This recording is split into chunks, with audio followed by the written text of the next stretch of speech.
Hi, welcome to my channel. இன்றைக்கி நம்ம ரொம்ப சுவையான தக்காளி தொக்கு எப்படி செய்கிறதுன்னு பார்க்க போகிறோம். இது இட்லி, தோசை, சப்பாத்தி, சாதம்னு எல்லாத்துக்குமே ரொம்ப நல்லாயிருக்கும். இந்த மாதிரி தக்காளி தொக்கு செஞ்சு நீங்கள் 1 மாதம் வரைக்கும் ஸ்டோர் பண்ணி வச்சுக்கலாம். இதை நீங்கள் ஃப்ரிட்ஜில் ஸ்டோர் பண்ணுறதா இருந்தால் 3 மாதம் வரைக்கும் ஸ்டோர் பண்ணிக்கலாம். இதில் நல்லெண்ணெய் அதிகமாக சேர்க்கறதுனால சீக்கிரமாக கெட்டு போகாது. சரி வாங்க, ரொம்ப யூஸ்ஃபுல்லான இந்த தக்காளி தொக்கு எப்படி செய்கிறதுன்னு பார்த்துடலாம். இது வரைக்கும் நம்ம சேனலில் சப்ஸ்கிரைப் பண்ணாதவங்க சப்ஸ்கிரைப் பண்ணிக்கோங்க. மறக்காமல் பக்கத்தில் இருக்கக்கூடிய பெல் ஐக்கானை கிளிக் பண்ணிக்கோங்க.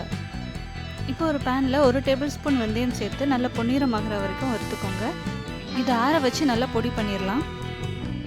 தக்காளியை நல்லா கழுவிட்டு ஈரம் எதுவும் இல்லாமல் நல்லா தொடச்சி எடுத்துக்கலாம். தொடச்சிட்டு இந்த மாதிரி கட் பண்ணி எடுத்துக்கோங்க. இப்போ ஒரு பேனில் 3 டேபிள் ஸ்பூன் அளவுக்கு நல்லெண்ணெய் சேர்த்துடலாம். எண்ணெய் நல்லா சூடானதும் நறுக்கி வச்சுக்கக்கூடிய தக்காளியை சேர்த்துடலாம். கூடவே ஒரு நெல்லிக்காய் அளவு புளியை இதோடு சேர்த்துடலாம். தக்காளி வதங்கிறதுக்காக கொஞ்சமாக உப்பு சேர்த்துக்கோங்க. இப்போ இந்த தக்காளியை நல்லா வதக்கி எடுத்துக்கணும். தக்காளி இது போல் நல்லா மசிகிற வரைக்கும் வதக்கிக்கோங்க. அவ்வளோதான். இது ஆறின பிறகு மிக்ஸி ஜாரில் ஈரம் இல்லாமல் நல்லா தொடச்சிட்டு இதை நல்லா பேஸ்ட்டாக அரைச்சி எடுத்துக்கோங்க. இப்போ ஒரு பேனில் 2லேருந்து 3 டேபிள் ஸ்பூன் அளவுக்கு நல்லெண்ணெய் சேர்த்துக்கோங்க. எண்ணெய் நல்லா சூடானதும் 1/2 டீஸ்பூன் கடுகு சேர்த்துடலாம். இது கூட 2லேருந்து 3 பல் பூண்டை பொடியாக நறுக்கி சேர்த்துக்கோங்க. கொஞ்சமாக கறிவேப்பிலை, 1 அல்லது 2 வரமிளகாய் சேர்த்துடலாம்.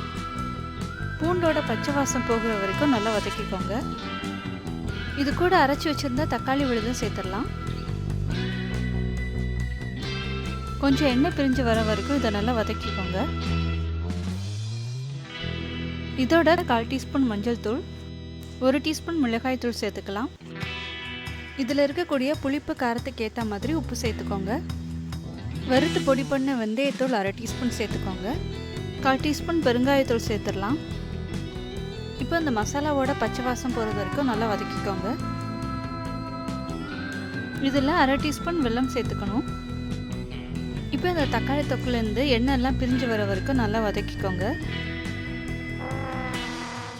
இது போல் எண்ணெய் நல்லா பிரிஞ்சு கீழே ஒட்டாமல் வரும்போது நம்ம ஸ்டவ் ஆஃப் பண்ணிடலாம். இது போல் நல்லா சுருண்டு வர வரைக்கும் குக் பண்ணிக்கோங்க.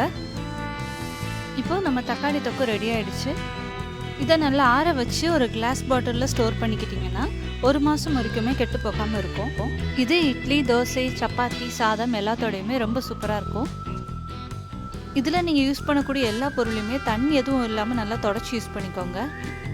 இந்த தக்காளி தொக்கை இது போல் சூடான சாதத்தில் கலந்து சாப்பிட்டிங்கன்னா ரொம்ப நல்லாயிருக்கும். இதை நீங்கள் சாதத்துக்கு சைட் டிஷ்ஷாக கூட யூஸ் பண்ணிக்கலாம்.